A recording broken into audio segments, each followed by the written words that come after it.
Hello and welcome to the agenda on Labour Social.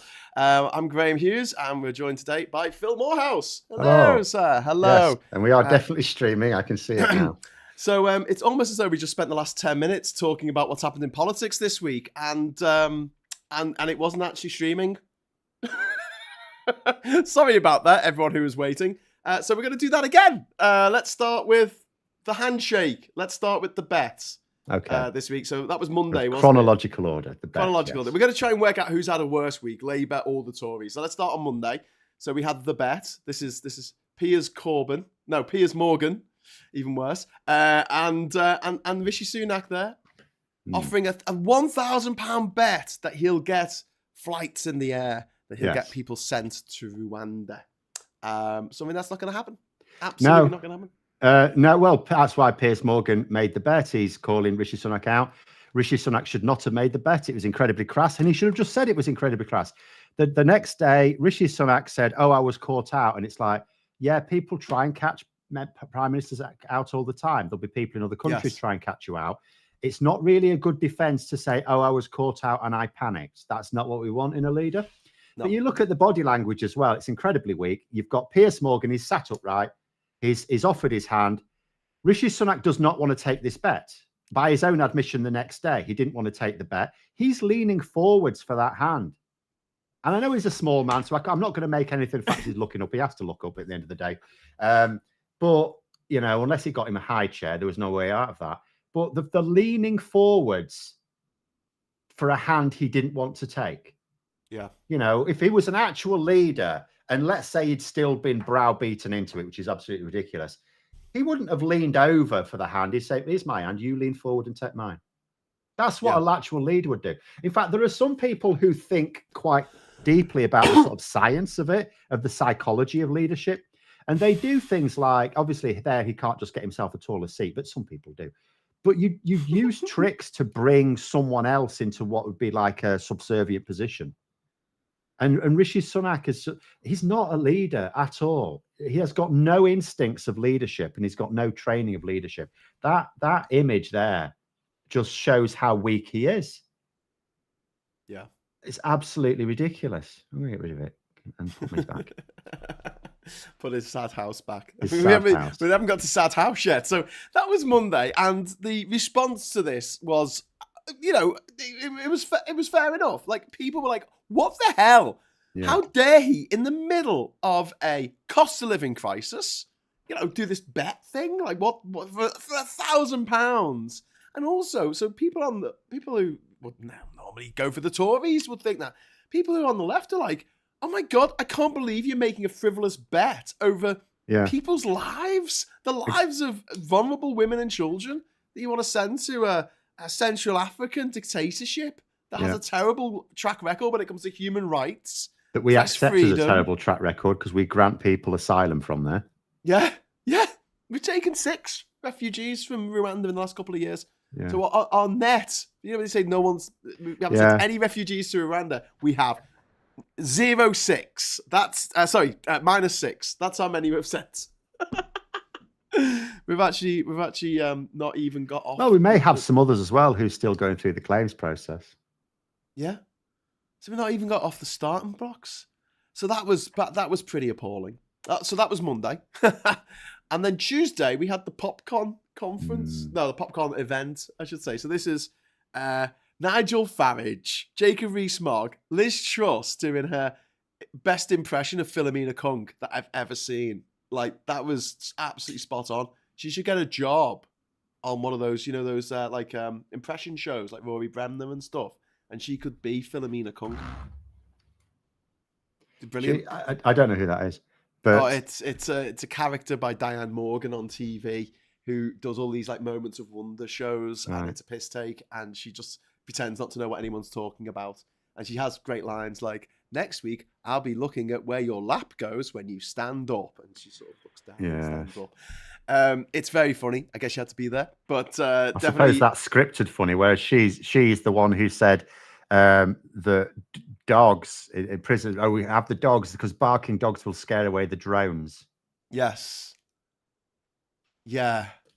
And you're like, I don't think that's how it works. But she doesn't know how anything works. No. But then also, I mean, you had Jacob Rees-Mogg feigning to talk to a plebeian, like a normal person. Yeah. In what's his name? Got from the newsagents, and he's like, "Don't touch me! Get your hands, get your filthy hands off of me!" Lewis Goodall. Yeah, he is a nasty, sneering, snarling, evil man. Get your wretched, filthy, working class fingers off me, you bastard! It was painful. But then, piece de resistance, Lee Anderson, your friend, Leanderthal. Yeah. What was he saying? He reckons he can grow coal. Grow coal. He can grow coal. And I was saying, I mean, you try and imagine how this happened. Like there'll be like Lee Anderson fell into politics. He fell into it.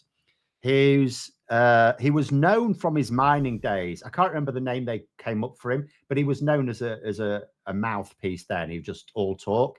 He used to piss people off apparently down the mines.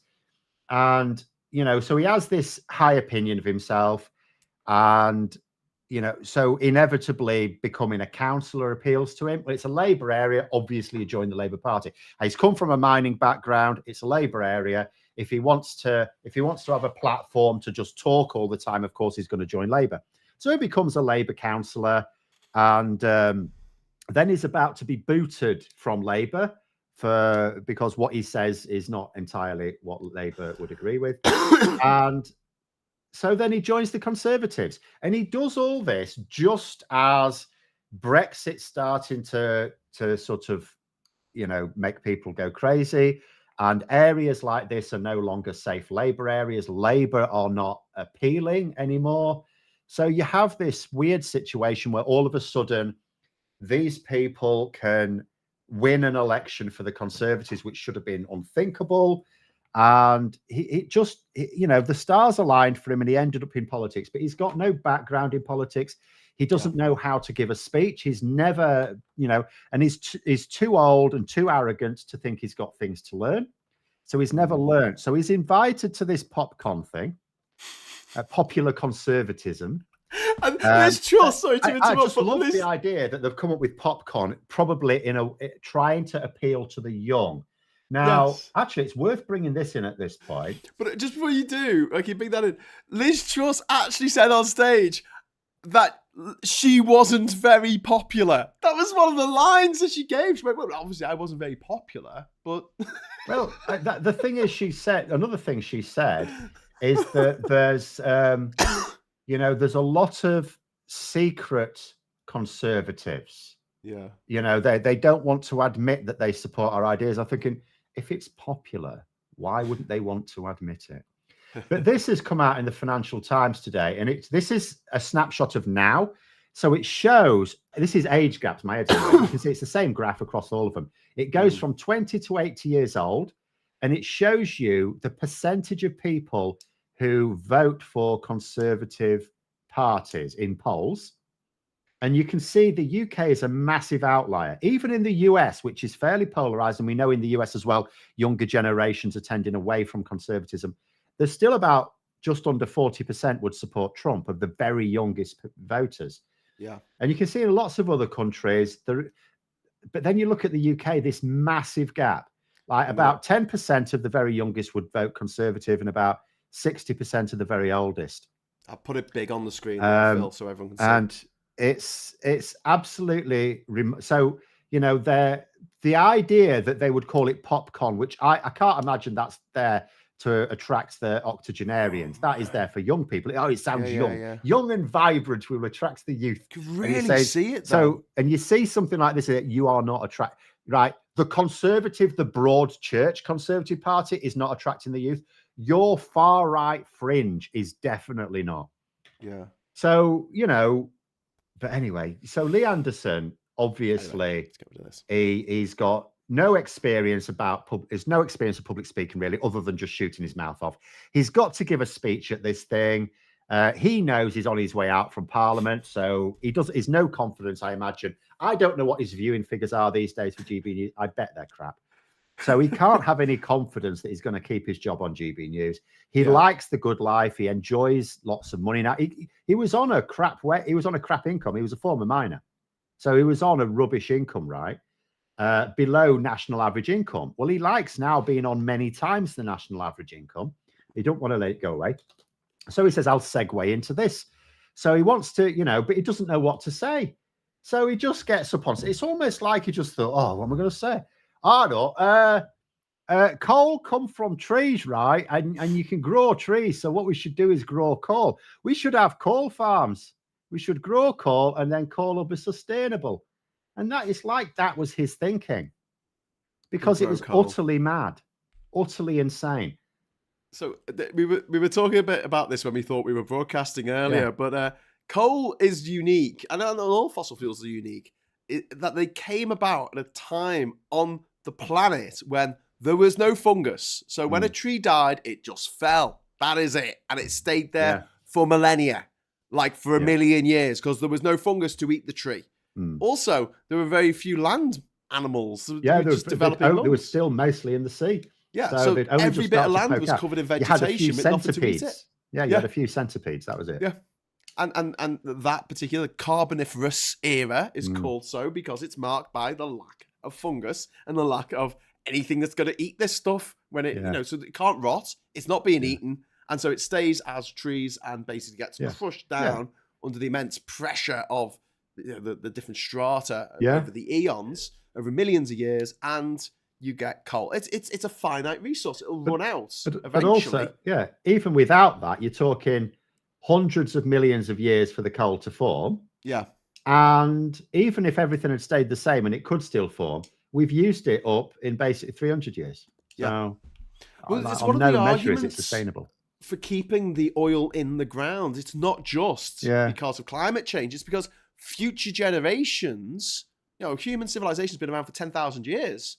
Do you think in 10,000 years' time they're not going to need plastics? Like the most effective way of making plastic is through oil? There are. I mean, obviously there are other ways. We will just have to synthesize. You can sort of use algae in a way. Yeah, it's crap. It is at the moment. Everything's crap when you first develop it. So we are just going to have to.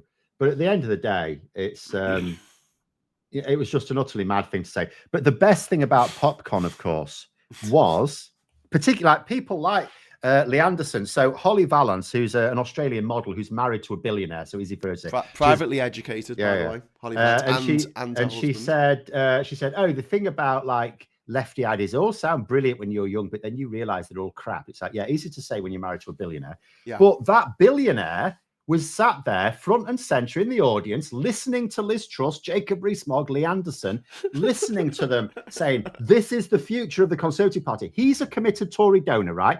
He was at the CCHQ lockdown party. So he's not a particularly, law-abiding nice man. No. Committed Tory donor, right? Moves in Tory circles. He's there listening to the future of the Conservative Party. The following day, he says, we should have a Labour government. That's the best take home from PopCon. They basically turned a committed Tory donor, a billionaire Tory donor, into someone who wants a Labour government now.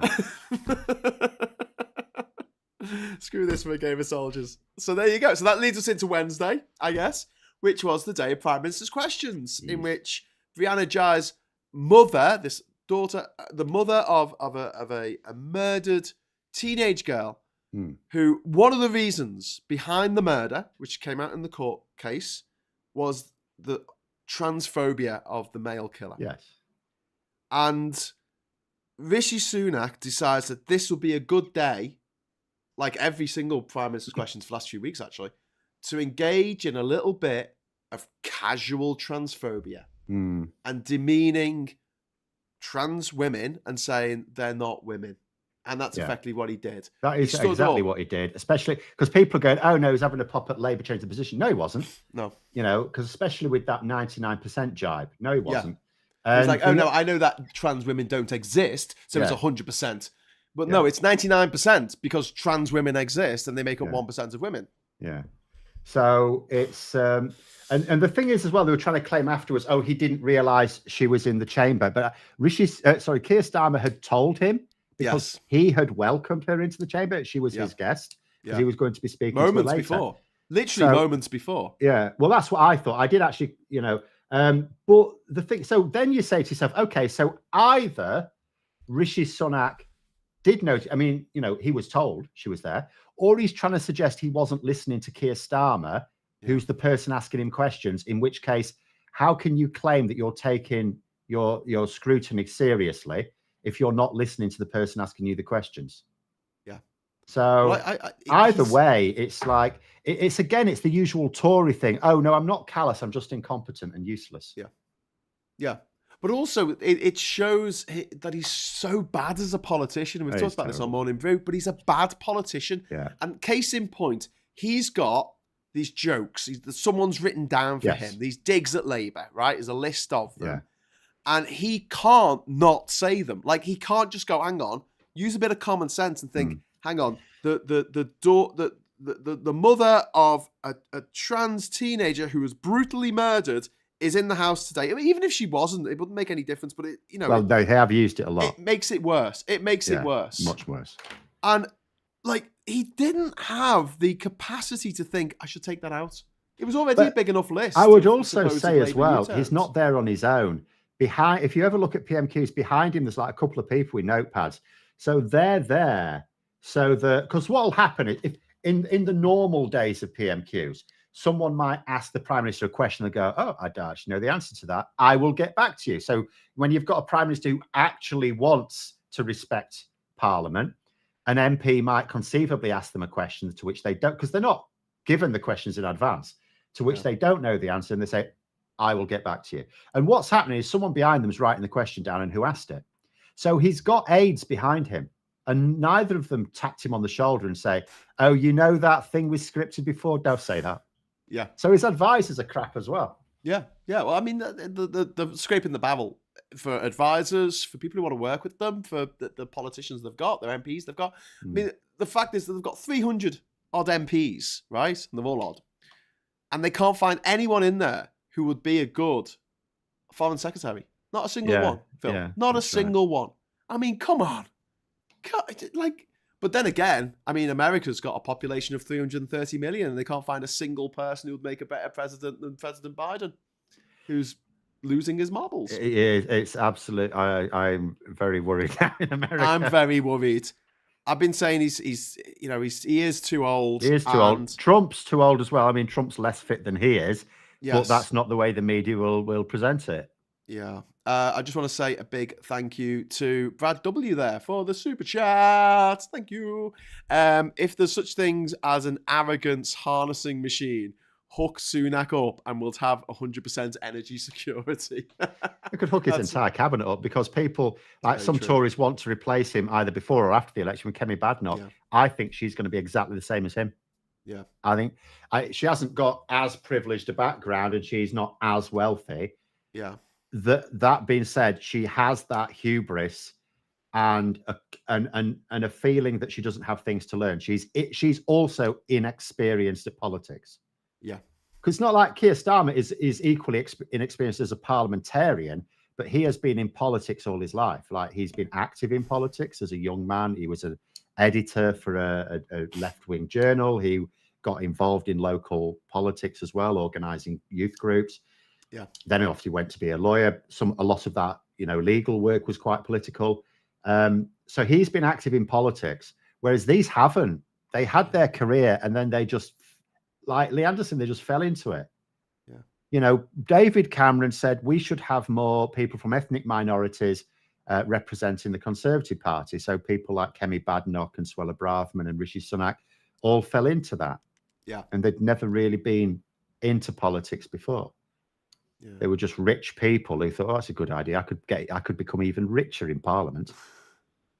But yeah, I mean, also, when we talk about Starmer's background, they should be making way more than this. I can't believe that you've got Sunak standing up in Parliament with a textbook that all law students have to read about human rights and saying, and you wrote the book on it. And he's like, yeah. That's a hell of an achievement. Like, look at what he did when he was working as a lawyer. He represented the McLibel too in the 1990s. Pro bono, and they won. They took on the biggest corporation on the planet, and they won because they were right. And he went around the world telling countries to get rid of the death penalty, and they did. Dozens of countries got rid of the death penalty. Not for a small part because of Keir Starmer. Yeah. And then he went on to be director of public prosecutions and put a load of terrorists in jail. I mean, how can you left or right? You can't. Yeah, someone who grew up in a semi. Yeah. Yeah. Yeah. And then you look at other politicians and you say, well, what did you do? Oh, well, I went to a march once and I wore a sandwich board saying down with this sort of thing. Anyway, moving on. Right, so that was Wednesday. Jesus Christ. So obviously, this was horrific. Brianna's dad asked for an apology, which has not been forthcoming. In fact, they doubled down. Yeah. They doubled down. Yeah. And they made this, they had a party political broadcast, which is behind you there, in which Rishi Sunak drew a house. A sad house. I've got it in my notes here. Thursday, sad house. Yeah. I mean, it sort of came out Wednesday evening, didn't it? But it was bits of it were previewed in advance. And the thing is, Labour instantly used this image, and they I think the way the Labour press characterised it is, I think that house is contemplating another 5 years of a Tory government. And when your opponents are going to use images of you totally unedited, you've messed up the presentation. It was, I mean, the thing is as well, the actual video was just him presenting excuses as well. It was him saying, let me explain why I haven't actually made any of your lives better. Yeah. That was what it was. Yeah. And it was like, oh, so the grand plans are gone now. Saying that you've achieved all this, and this has gone now. You're now just saying, look, I know your lives aren't any better, but it's not my fault. It's everyone else's fault. It's this fault. Oh, we had war and we had COVID and we had, he didn't bother mentioning Liz Truss or Brexit, but he just tried to blame all of these things. It's not my fault. All things that happened before he became prime minister as well. Yeah. Yeah. Can I just jump in? Because Cavan Lad 100, thank you very much, Cavan Lad, for the super chat. That's really generous. And someone's pointed out that the sad house was actually technically Wednesday night because the party political broadcast went out on the Wednesday night, but we were talking about it on the Thursday. So yeah. And in terms of the house, it's someone saying, why are the windows triangular? Because he doesn't know what a house looks like. That's why. It's the same reason there's no window on the ground floor. Like a child draws a house, sure, they draw like a square and a triangle on top for the roof, and a door and a window, and then two windows at the top. That's your standard house. He doesn't know what a house looks like. Have you seen his house? It's huge. It's like 300 windows. And it's like you've asked AI to draw a house like a child, and that's what it would come up with. No, it wouldn't. No sense of context. Child's house would have a window on the ground floor. Yeah, but if you ask AI to draw a house like a child, oh, is this like the same AI? I don't know what a house is. It's the same AI that puts 3 arms on people. Yes, and 10 fingers on each hand, because I can't do hands or fingers. I'm not too worried about the AI, the generative art taking over the world just yet. Although it's getting a lot better. The latest generation of mid-journey, like they've got some candid photographs of people and they look like they're nearly there. They look like, they don't look airbrushed like all the stuff up till now. Like airbrushed fantasy art, that's what it always looks like. And then people type in like, I want it to look a certain way, and it goes, okay, here's some fan-brushed, airbrushed fantasy art. Reagan likes just asking if anyone has a clip of this ad. I can't find it on Twitter. So Rishi Sunak has his own YouTube channel. Rishi Sunak, he's paid for a load of subscribers, because if you look, the channel's not been going that long. He's got hundreds of thousands of subscribers, but he gets hardly any views. So he's basically paid for a load of subscribers. It's on his channel. It's not on the Conservative Party channel, even though it's a Conservative Party video. He's made, just like Keir Starmer. I don't know why Keir Starmer. It's gone up 100,000. Is it now on 700 odd or something? It's on 619,000 subscribers. I saw that it was on that. And he's got 359 videos on it. I'll tell you what I'm going to do. How can it have that many videos? Because it's all just short clips, and someone else will be doing it for him. I'm just trying to see if there it is. Oh, you're right. You carry on talking about something. I'm just going to do a quick social blame. Childcare costs. Right. Okay. Yeah, he's done loads of shorts. So I don't know when these have been put up, because they don't have dates on the shorts. Yeah, I can soon find that out. But I have my ways, you see. Not that many. Right. So It looks like he started it. I mean, technically, this is weird. It's all really weird. I mean, I'll put it up on the thing. I'll just show you what Social Blade has got on his channel. So this is like the Social Blade analysis. So in terms of video views, it's like, you know, each month. He's had it obviously since 2021 when he was starting thinking about becoming prime minister. And, you know, we're getting a few thousand. And then all of a sudden 13 million, November 2022, when he became prime minister. Right. But in terms of subscribers, again, look, no subscribers, zero subscribers. Wow. Some subscribers, blah, blah, blah. And then whack, 105. These are paid for. Yeah. That's, you know, he's done that again. And you can see if we showed Labour Social's graph, but if we did, it would be a natural, it would just be a rise. Well, I can show you mine, no problem. But it goes, you know, it's down again. So there's certain times when he's decided to pay for a load of subscribers. Yeah. That's what's happening here, because he's not getting, even here, like 35 million views, September 2023. Again, that'll be part of his leadership campaign. Liz Truss was crashing and burning. So he will have got himself a load of views. I'll bet you if I saw the analytics, there'd be zero duration on them. Yeah. So that's what's happening here. Because there's no one subscribing to it. It's had a few views here. He had the YouTube channel. And he just decided when it was time for him to become prime minister, he just decided to feed it. Jesus. Rishi explains his economic plan. And the lighting's really bad. It just looks really unprofessional. I think it was an attempt. We're doing this on a tiny budget. Do you know what I mean? We're not getting paid for this. And meanwhile, you know, it looks all right, except when we have little technical problems. But at least we're honest about it. But if we had the kind of resources that this man has, he's worth £700 million. Do you know what I mean? You could at least buy some studio lights. Let's buy some little cheap LED lights. In fact, the most popular video is his visit to India as prime minister. That'll have a load of people from India watching it, not from the UK, I bet you. Yeah. I might be able to dig into the analytics later. But it's... it's. Do you want to watch it? Do you want to watch the video? No, I could put it up. No. Can I show a little bit of it on the screen? No, it's rubbish. People? So I'll just jog through it. Can I jog through it? Because I haven't seen it. Yeah, Go on, Hi, I wanted to talk to you a little bit about what's going on in the economy and the plan that we're working towards. But before then, I wanted to take you back to the context that we found ourselves in. We all remember COVID and the enormous impact it had on all of us. And because of that, we did a lot of things to get the country what he's tried to do is try to come like across supporting the NHS, vaccine programme, furlough. Those things cost around £400 billion with all the other support we provided. Inflation. So he's still talking. Because inflation is coming down, that eases burdens with the cost. Yes.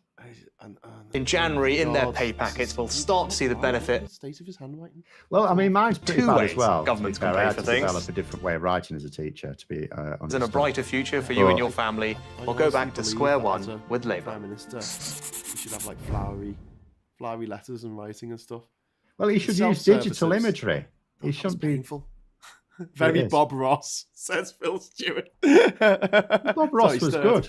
Bob Ross. Yeah, no, it's like some kind of demonic parody of Bob Ross. So yeah, so this was Thursday. This is this terrible video that he brought out that everyone's taking the mick out of. And they doubled down on the slur that Rishi Sunak made in PMQs. So this started on the Wednesday with Kemi Badenoch putting out a really toxic tweet blaming Keir Starmer for politicising Brianna's death. And it's like, what? Hey? When he hadn't even mentioned her until Rishi Sunak came out with it like that, until Rishi Sunak dropped his casual transphobia. Hello, we just disconnected. I have no idea why we disconnected. I think we're getting taken down, by MI5. They're not happy with us bashing the Tories all the time. Sorry about anything you missed there, but we were just talking about the fact that the Tories doubled down and they have refused to apologise on every program that they've been on. Do you think this is going to be it now until the election? It's going to be. It's going to be these. I think they're going to be incredibly nasty. The way I look at them is they're like a badly wounded animal that you've cornered. Yeah. So there's no point holding back. Right. That's how I see them now. Do you think they're influenced by Boris Johnson, Donald Trump? Like, just don't apologize. Never. Apology is weakness. Never apologize. Well, in Sunak's case, he's just too weak. I don't think in his case. I think in some MPs' case it is. Like Gordon Brown, for example, was asked about this because he famously called a woman a bigot, and he had to apologize for that. She was a bigot. She was a bigot, but he still had to apologize because he's not supposed to go, he's a politician. And he actually said, look, he says prime ministers will make mistakes, because he wasn't like attacking Sunak for being callous as such, which he could have done. He was being very gracious about it. He said, look, as prime minister, you will make mistakes. All prime ministers will make mistakes. It's important to apologize. And he says you should apologize quite quickly. And he says he's had to apologize once or twice. So but and it sounded to me like they recognized that they would have needed to, and now they've completely doubled down on it. And yet he's invited the Jays, Mr. and Mrs. J, to attend a meeting with him. Which how's that going to go? Obviously, it's not going to be filmed. Could you imagine? So we'll never know if he actually laughs in their face unless they say so. But if he doesn't apologize, you can't imagine it's going to be a very fruitful meeting. Yeah, he seems to. It's like, I don't know. He comes across a bit like Boris Johnson in that terms of desperation. He is now. He's now. He is. I want to show you my shiny thing, but at the same time, he's not as good at it as Boris Johnson was. He's just trying to get through the day. He's now exactly. I've said before. He's basically like, if Boris Johnson were teetotal and had a hairbrush, that's what Rishi Sunak is now. Yeah, that's all he is. He's doing exactly the same thing. He's behaving in exactly the same way. He's even weaker, if anything, than Boris Johnson. People were saying this week now that they actually think Sunak is the worst of the trio, and I think he might be. Yeah. Because for a long time I said, well, he's actually not as bad as Boris Johnson, because he has some boundaries. It's just that he's now learned to just ignore them. Yeah. He can't, like Boris Johnson just warps the universe to his will. He just perceives the universe as he wants to see it. That sort of, his brain can do that. Rishi Sunak's can't, but Rishi Sunak's now just going with the flow. He's just going with it. I don't think he cares. Do you know what? He's going to resign or get kicked out in May for a November election? I think the election's in May.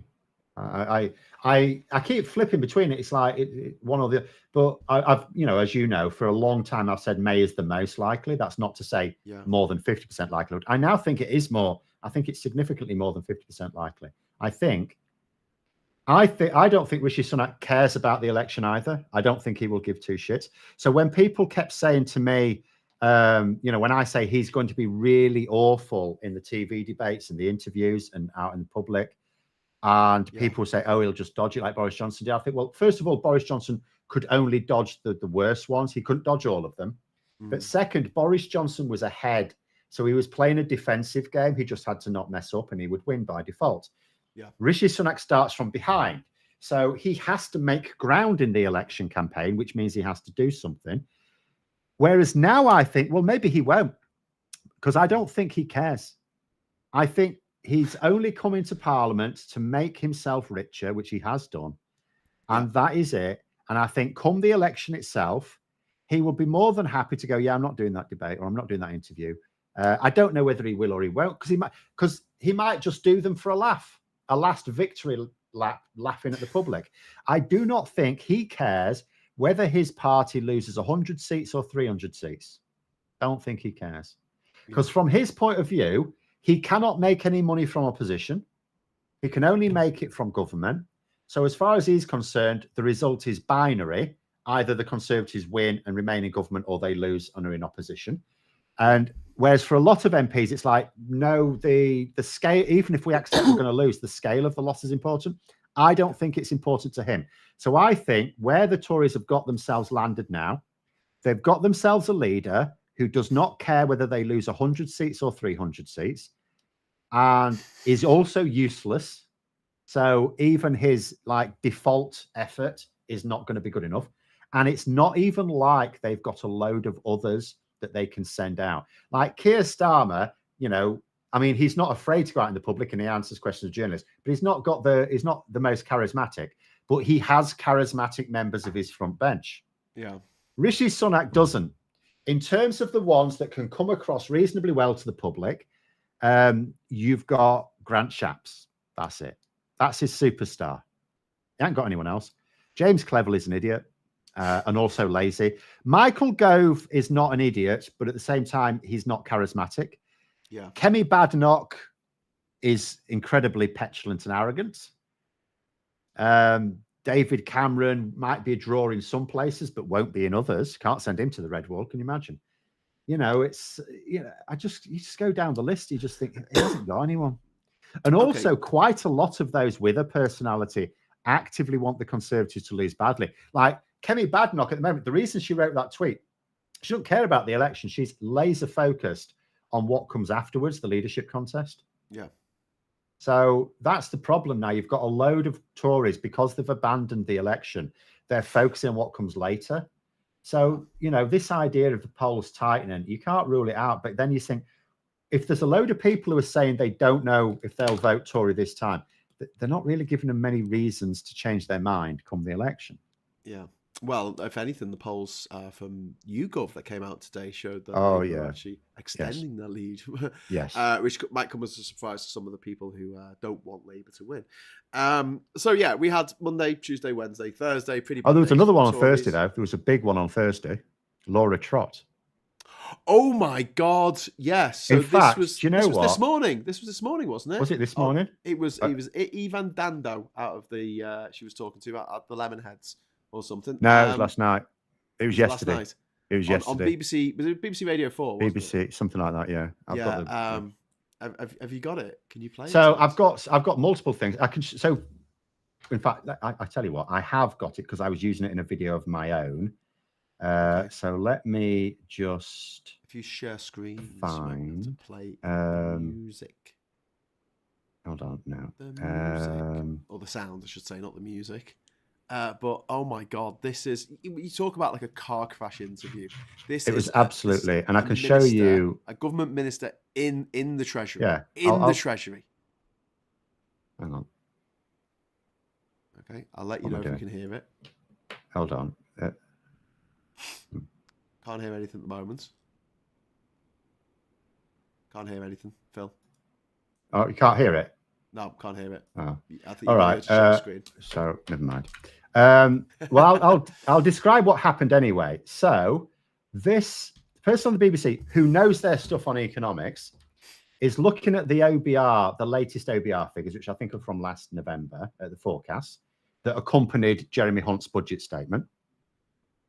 Because the Conservative, and like Rishi Sunak's been wrapped for this by the IFS as well, saying, oh, we've got debt falling. So no, debt's rising.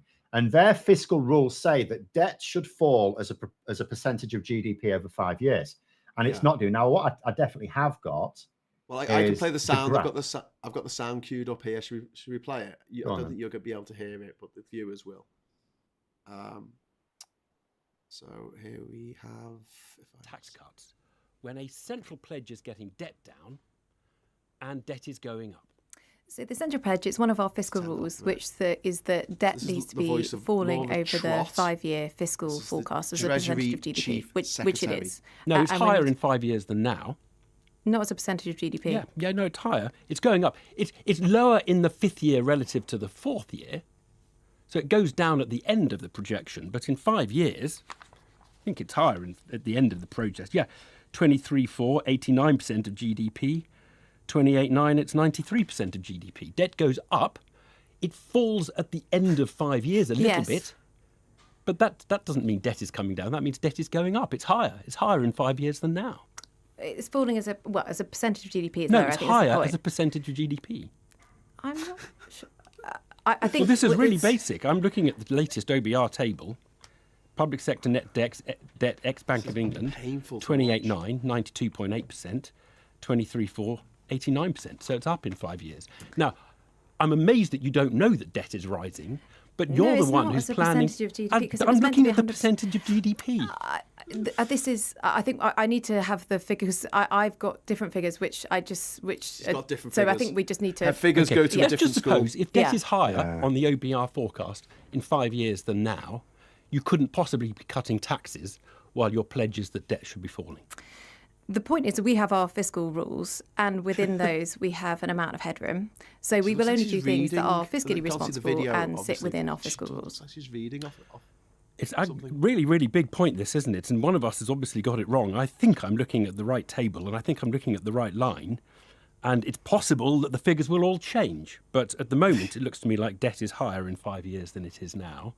And you're still talking about tax cuts.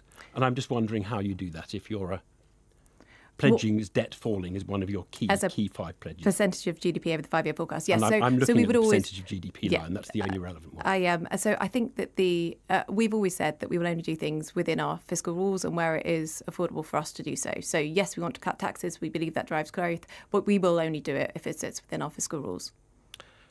Laura Trott, interesting conversation. We should probably both go and look at the books, make sure we haven't made a mistake. But well, I think one of them made a mistake there, and it wasn't. Yeah, no, it was. So I mean, this is I went for the actual OBR report and pulled it up. And this, bear in mind, this is public sector debt excluding the Bank of England, because remember, the Bank of England in theory is independent. So anything that arises from, say, quantitative easing or anything like that is down to them, not the government. So this is all the debt that is down to the government, purely to the government. And you can see, not only is it a lot higher than it was when Labour left. Obviously, it was increasing because of the global crash and so on. Global crisis, But more importantly, it is rising. The forecast is for it to increase on where it is now. So when she's saying, "Oh, it'll have fallen in 5 years as a share of GDP," no, the forecast says it will be higher.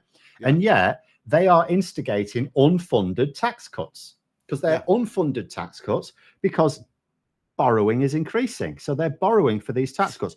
It's no different to the only difference between what they're doing and what Liz Truss did is that Liz Truss wouldn't let the OBR draw a graph saying this is a bad idea.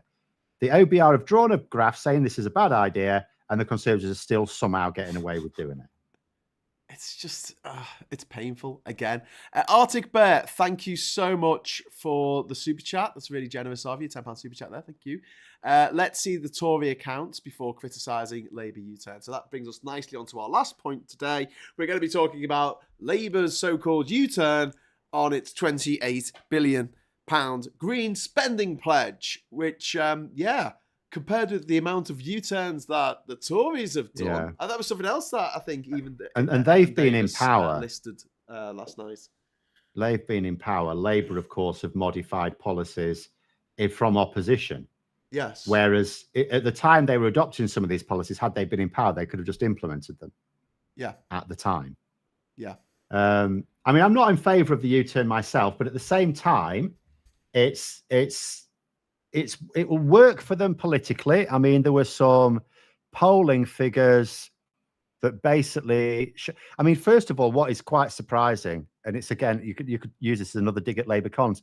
It was asked, because this was technically before they'd announced the U-turn, and it says the question was, it has been suggested that Keir Starmer may scale back or drop Labour's green investment policy because of cost, which is a very fair question. Do you think this would be the right or wrong thing to do? 28% said right, 21% said wrong. So straight away, more thinking right than wrong. 17% don't know, but 34% never heard of the policy. Yeah. So in terms of the damage, it does sound very low because a lot of people didn't even know what it was anyway. Again, partly you could argue because Labour obviously didn't get it across to the public very well. So yeah, in terms of like the public attitude to it, it's fine. Also, the fact, even though it was on almost every front page today on the newspapers, the Tories have made such an arse of this week that it'll largely fly people by. What I would say is the way they went about the statement was completely crazy. So if we go through all the areas that have gone wrong, Labour first of all, first of all, we never talk about this. They make the announcement on a Thursday. Bad idea, because that means it's in the Friday papers. Now, I have to tell you, as someone who can do what I like when I like, I now go to the supermarket on a Monday morning. Reason being, I used to go on a Friday morning. It's pissing busy on a Friday, right? So where do people see newspapers? In the supermarket, in the petrol station. Yeah. When are most people walking past these newspapers? I will tell you, on a Friday. So if you're going to announce something that's going to get you negative headlines, what? Yeah, when I was studying politics at school in the mid-90s, we were told about the news cycle. And basically, if you've got a bad news story, make sure it goes out on Monday morning. Yeah. But I will also, it's because hardly anyone's out and about on a Monday morning. Yeah. So that is what you absolutely should do. The other thing is, they didn't just announce it on a Thursday, which is bad enough. They said that they were going to make this announcement at some point on Thursday, which gave, and because reports were coming out on some of the details that had been leaked, it gave everyone all of yesterday to form their opinions and write their articles, stuff like that, before they'd said a word. For all we know, Keir Starmer could have come out and said, look, there's been some speculation. It's all bollocks. I'm right. Is that it? And then gone back to it. Now, we sort of knew that probably wasn't going to happen, because otherwise the Guardian would look like right fools. And that never happened. Like, all these people were having opinions before. They shouldn't have done this. They shouldn't have announced this. They should have just made the statement and then arranged a hasty press conference later that day or the next day or something like that to answer questions.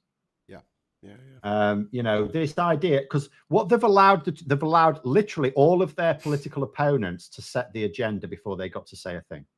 Yeah. But the whole thing was an absolute mess. Yeah. A Seven Deputy Journey is saying it's not a U-turn, it's a financial adaptation. Yeah, you're absolutely right. It's not really a U-turn. It's the same policy that they're driving forward. It's just they've had to restrict the ambition of that plan, which they still hope to get to net zero by 2030. I'm still not in favour, but at the same time, certainly. And the thing is, as well, the way it is being characterised, like there was even someone on Question Time last night, was it Paddy McGuinness or someone, saying, I actually, rate Keir Starmer higher because he's admitting this now rather than when he's in government. So there's a lot of people taking the view when he could have just stuck by it and then reined back on it in government, said like they've been used to the Tories saying, oh, sorry, this thing happened at the other side of the world and it now means we can't do it. Because he easily could have said that, and they're saying, well, fair play for not at least saying that. Well, so politically, this is fine. Yeah. I'm just not happy. Let's have a look at the Tory U-turns. This is not even current. I can go through net zero. The ban on petrol cars in 2030, that was pushed back to 2035. Net zero pushed back as well. No new tax rises. Massive screeching U-turns on that. We are the most taxed we have ever been in the history of the United Kingdom. In fact, in the history of people living on this island, we're the highest taxed ever. Oh, yeah. I knew we were in modern times. I didn't know it was ever. Yeah, because in the past, you weren't taxed as much. I mean, you were taxed nowhere near as much because you didn't have the health service. You didn't have national insurance, did you? So that's true. And taxes were generally on luxury products like cigars and whiskey and things like that. So, attending COP27, Rishi Sunak, when he was newly minted as leader of the Tory party, said he wasn't going to go to COP27, and so the King said, "Okay, well, I'll go instead." And then he went, "No, you stay here. I'll go." The £10 fines for missed NHS GP appointments. Remember that? Yeah. That got dropped. Reviewing EU law, so they were going to get rid of over 4,000 retained EU laws, and in the end, they got rid of a few hundred. Because most of them were sensible laws that would be silly to take away. Yes. Putting migrants on cruise ships, that was a plan that they told everyone they were going to do, and then they didn't do it. Allowing more onshore wind farms. This is a double U-turn, so he ended up facing the same direction. Because he's, first of all, when he was running for leader, he said, no, he wouldn't allow people to build those really big, ugly wind turbines on the land, and onshore wind turbines wouldn't be a thing because we don't want energy security in this country and we don't want to achieve our net zero targets. And then he changed his mind once he was leader, once he was prime minister, and said, no, actually, we're going to dial back on that because we do need onshore wind farms. And then he changed his mind again. Yeah. Double U-turn. And then finally, well, not finally, there's loads of them, but the big one, HS2. Absolutely massive. Well, we should say this week, in terms of newsworthy this week, no fault evictions. That was even in the Tory manifesto. He promised he would deliver it. Hasn't delivered it. It's not even in the King's Speech, so he's not going to deliver it. And we find out this week that no fault evictions are up 49%.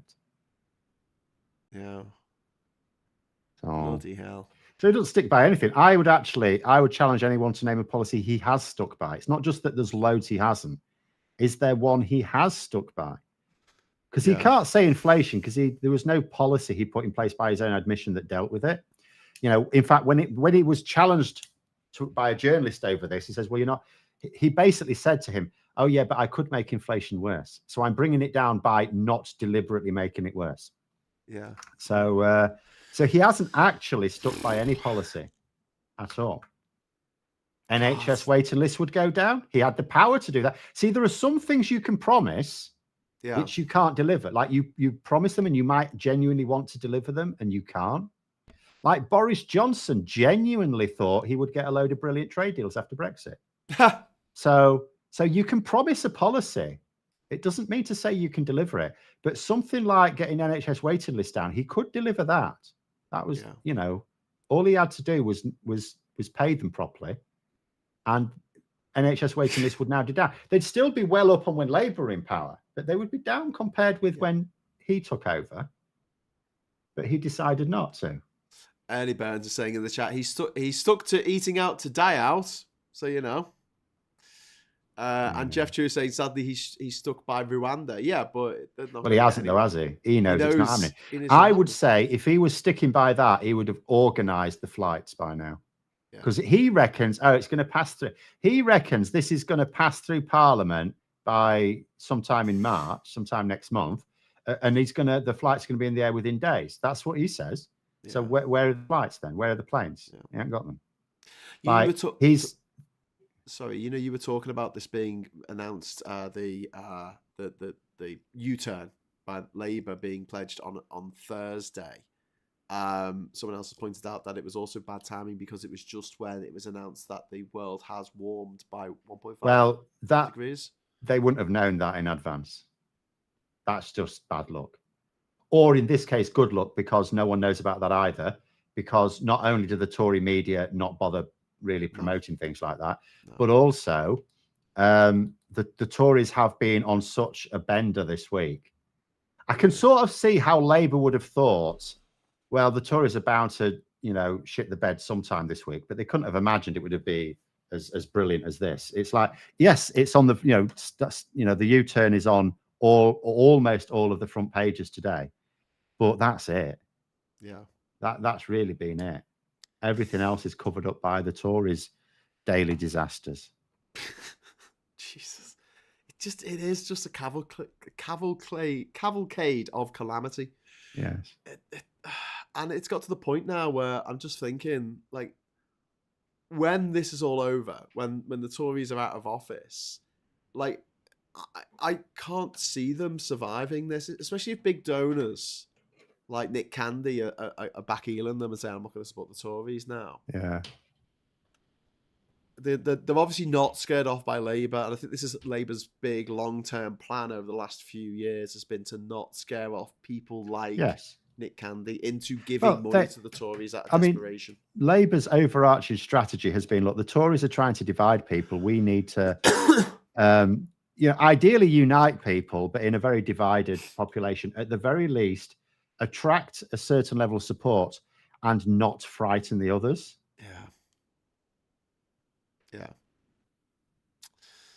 Yeah.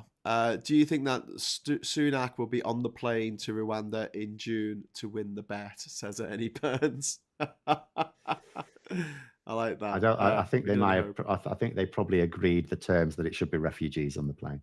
You can't. So unless he wants to apply for asylum in Rwanda because he fears legal consequences here, which he will call political persecution, then who knows? Yeah, but you can't send refugees to a country that makes refugees. That's it. I mean, it's really that simple. Nick's saying there, why didn't Labour just keep quiet for it now while the transphobia was the main story? Because they didn't know it was. This was in the works all week. The Guardian were reporting on this over a week ago, so they had to make an announcement of some kind. So it was a mess. I mean, the other part of it that was a mess is Keir Starmer said on Monday, I think it was either Monday or Tuesday, I'm pretty sure it was Monday, that he didn't just say the 28 billion pound pledge is really important. He said it was vital. I can't remember the exact word he used, but it's something like vital or essential or something like that. So that to me says that this decision was made very late on the day this week. Yeah. That he was, that because otherwise he'd a bit more circumspect about it. Yeah. So now he looks like a tit. Except, of course, no one's got time to point it out because they're too busy, with the Tories failing again to learn that if you fight a culture war, it is possible to lose them. Yeah. But this is all they've got. Lee Anderson said it last year. He said they're going to be fighting this on culture wars and transphobia. And now Rishi Sunak has effectively, if albeit potentially inadvertently, has effectively said, we should adopt Lee Anderson's strategy. Right? Yeah. Who does that? Who does that? I mean, the other thing that he did, we had this thing with the dentists this week with like hundreds of people queuing up outside. A dentist that had just opened up and was taking on NHS patients. This is like rare sense teeth. So hundreds of people queuing up. Most of them couldn't get through. They were told to come back the next day. And to counter it, Rishi Sunak went to Cornwall to visit a dentist, and he was saying, this dentist, it's like he's trying to say, there might be pockets of issues, but actually there's lots of places that are very well served. So he goes to this dentist in Cornwall and he says, and these are really helping to tackle this crisis in dentistry. And it's like, and then journalists find out that this particular dentist isn't taking on NHS patients. And it's put to him.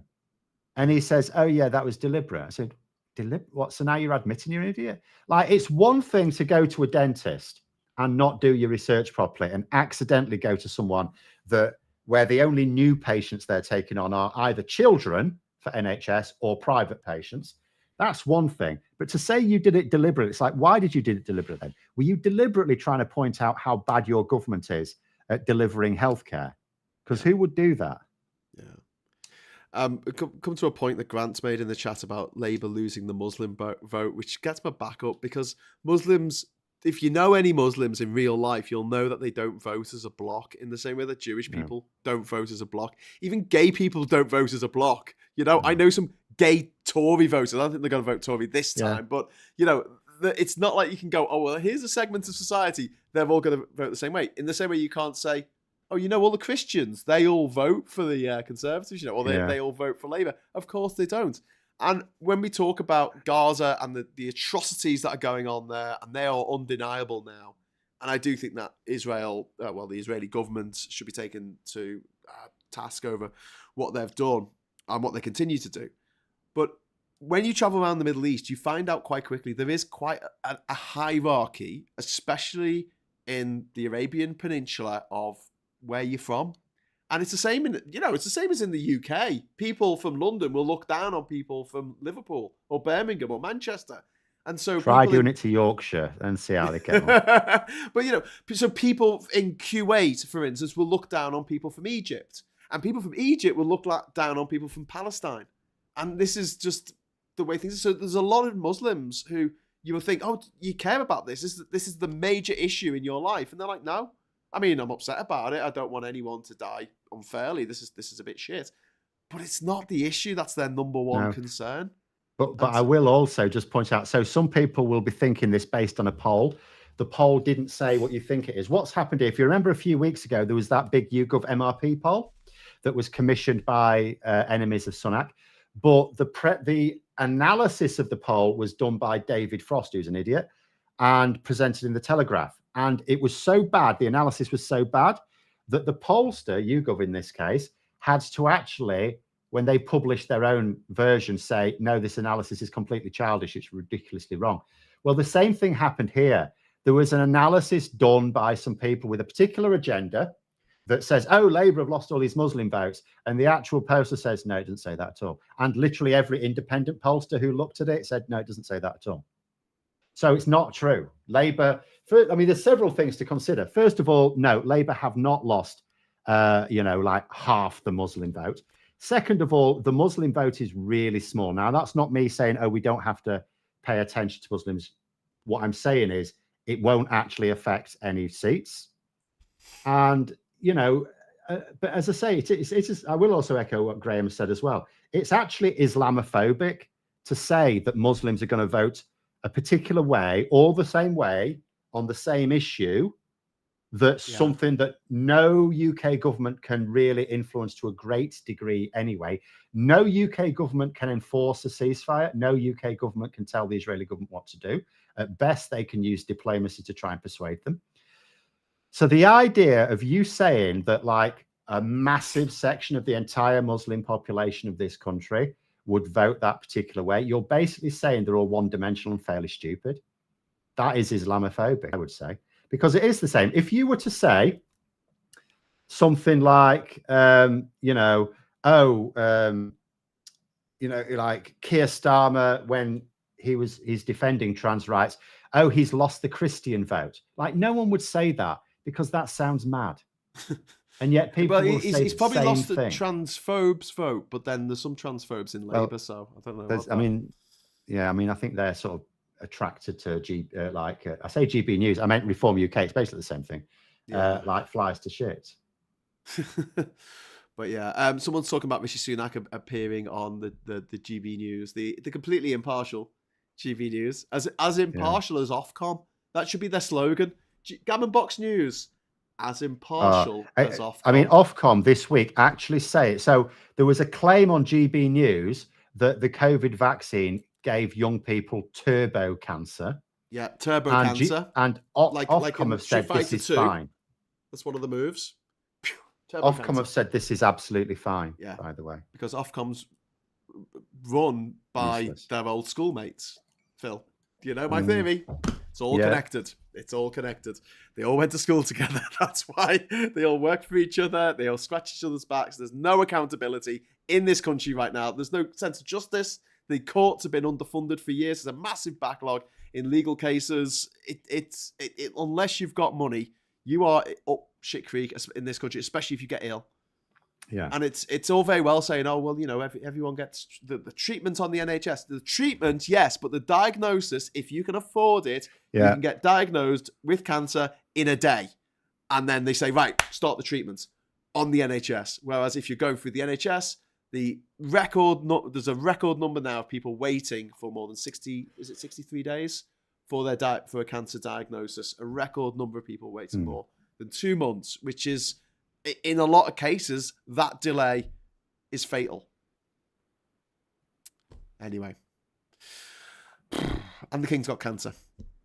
That was the other big news this week. Yeah. Well, we'll talk about that in Labour Social later, and we'll also be talking about, obviously we're talking about trans issues, but also we'll be talking about what's been happening in America this week, which is just so terrifying in every way.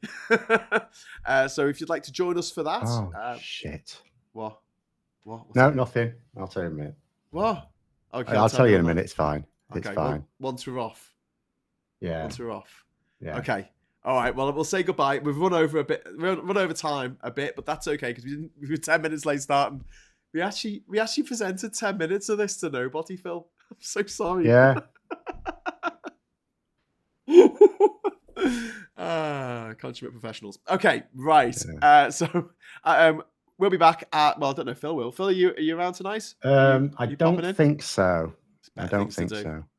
Playing Warhammer. No, not tonight, but I've got other things to do. Okay, fair enough. Well, I'll be back tonight at 9 o'clock with some special guests to have a little bit of a relaxed chat about what's been happening in politics and news this week, and would like you to join us, obviously, in the chat, and you can take part in the show yourselves. So that'd be absolutely awesome. And thanks for watching. Until next time, I'll say hello, good evening, welcome, and goodbye.